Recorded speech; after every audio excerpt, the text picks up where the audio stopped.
পয়লা জুলাই মঙ্গলবার 2025 আজকের হলো ডক্টর দিবস।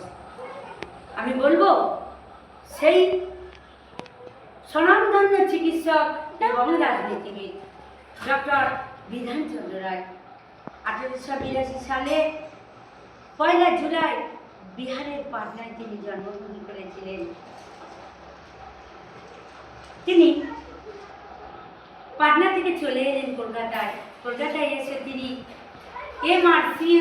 এমআরসিপি ডিগ্রি অর্জন করলেন। তারপর তিনি চলে গেলেন লন্ডনে। লন্ডন থেকে পড়াশোনা করার পর তিনি চলে এলেন কলকাতার NRS নীলরতন মেডিকেল কলেজে তিনি জীবিকা নির্বাহ করলেন।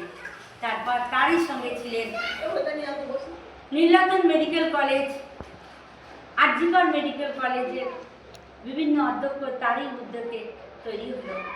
দুর্গাপুর শিল্পাঞ্চল তৈরি হলো তারই উদ্যোগে। সেই সঙ্গে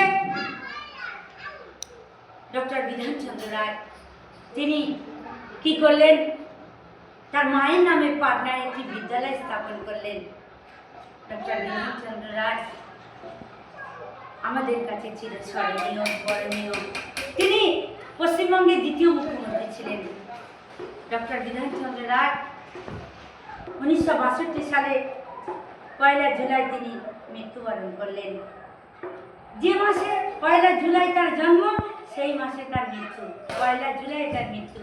তাই ডক্টর দিবসকে আন্তরিক শ্রদ্ধা ও সম্মান জানাই।